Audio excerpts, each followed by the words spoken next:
શ્રી ગણેશાય નમઃ. જય શ્રી કૃષ્ણ. ઓમ ડિવાઇન કથામાં આપનું સ્વાગત છે.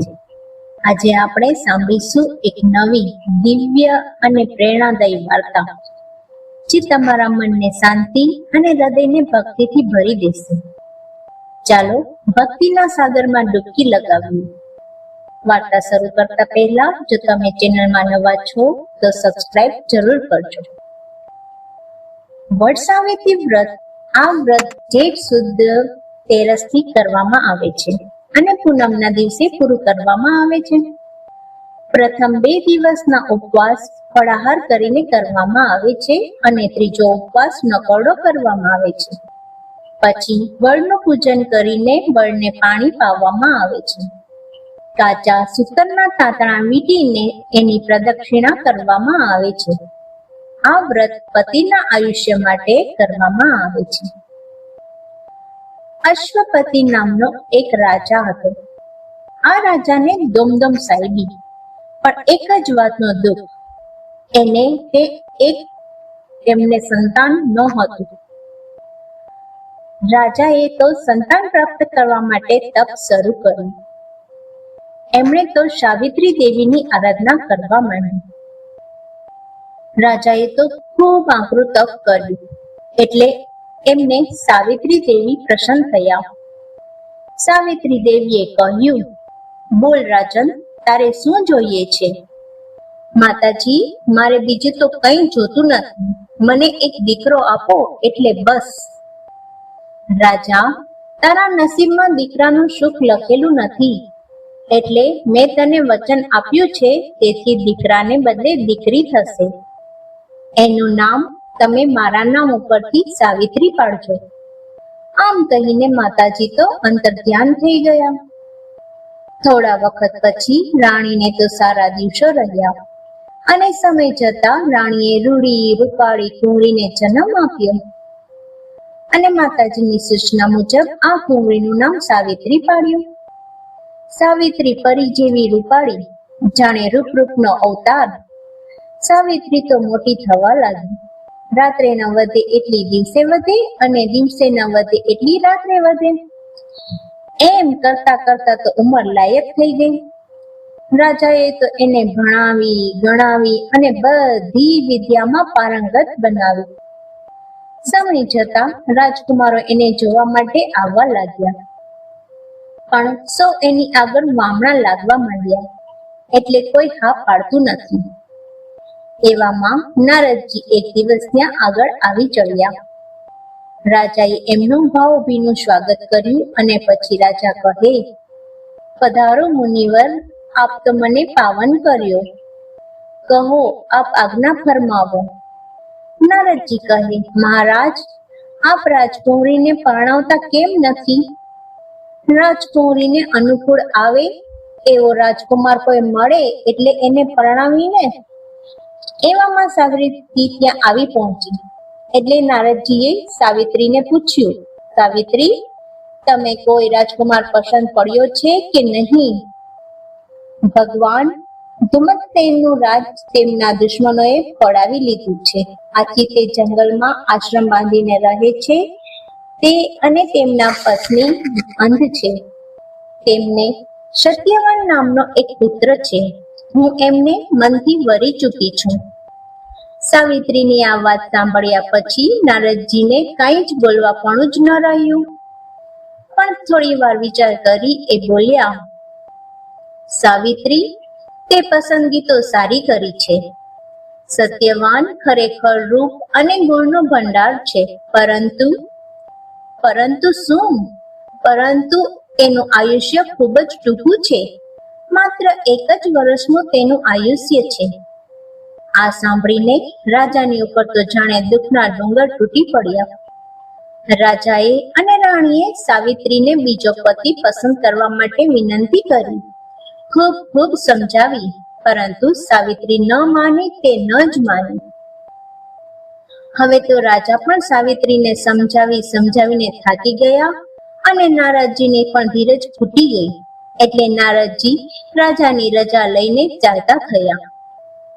ને રાજા તો જંગલમાં આવેલા ધુમ્મતસેનના આશ્રમે ગયા. ધુમ્મતસેન એક ઝાડ નીચે બેઠા છે. રાજા અશ્વપતિ તેમને પ્રણામ કરીને તેમની પાસે બેઠા. પણ રાજા ધુમ્મતસેન તો અંધ હતા, એટલે તે તો જોઈ શકે એમ હતા જ નહીં. રાજા અશ્વપતિએ સાવિત્રીના સગપણની વાત રાજા ધુમ્મતસેનને કરી.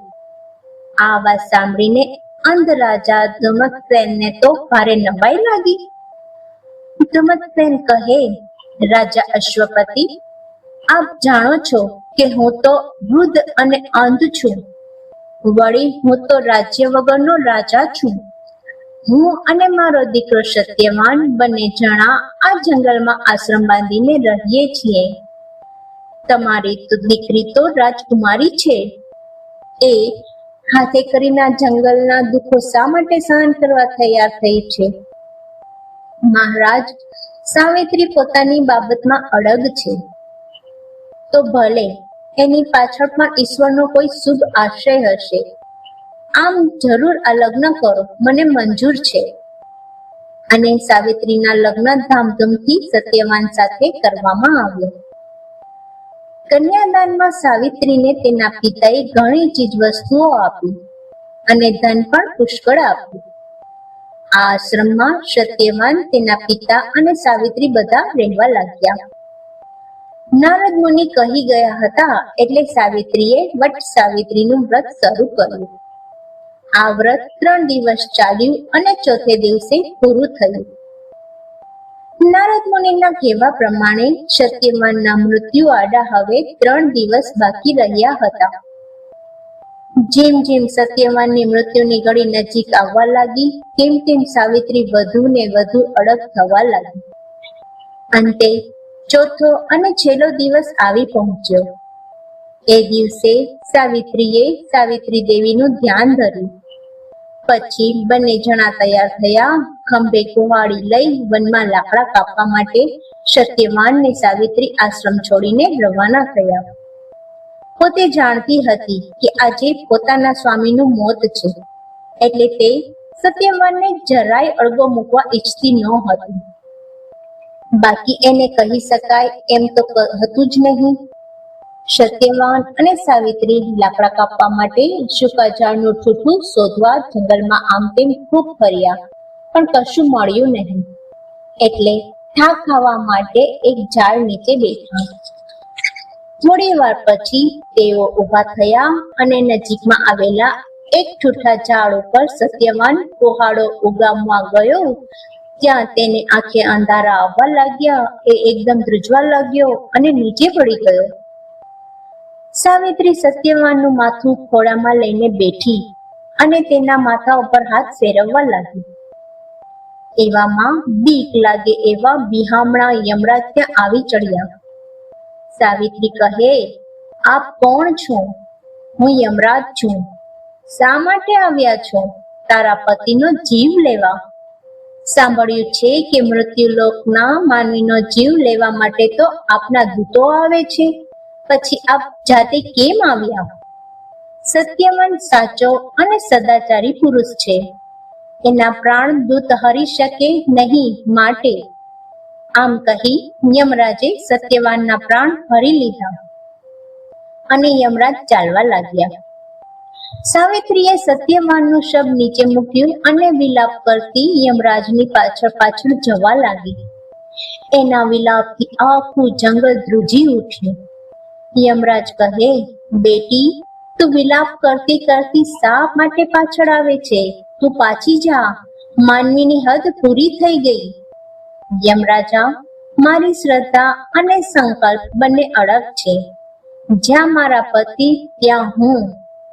7 ડગલા સાથે ચાલનારને મિત્રનો અધિકાર મળે છે. હું તો આપની સાથે ઘણા ડગલા ચાલી છું, એટલે આપ મારા મિત્ર બન્યા છો. મારો પતિવ્રત ધર્મ પાળતા આપ મને કઈ રીતે રોકી શકશો?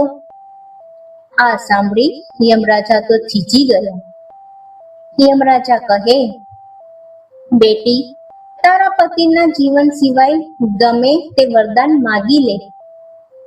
મારા સસરાનો અંધાપો દૂર કરો અને સૂર્ય જેવી તેજસ્વી આંખો આપો. તથાસ્તુ, પણ હવે પાછી વળ. શા માટે? મારે તો મારા પતિ સાથે ચાલવું છે. બેટી, તારા વાણી, નમ્રતા અને ધર્મથી હું મુગ્ધ બન્યો છું. માટે સત્યવાનના જીવન સિવાય બીજું જે માંગવું હોય તે માંગી લે. મારા સસરાનું ગયેલું રાજ્ય પાછું અપાવો અને મારા સ્વામી આપના ધર્મને લીધે મારો ત્યાગ ન કરે એવું વરદાન આપો.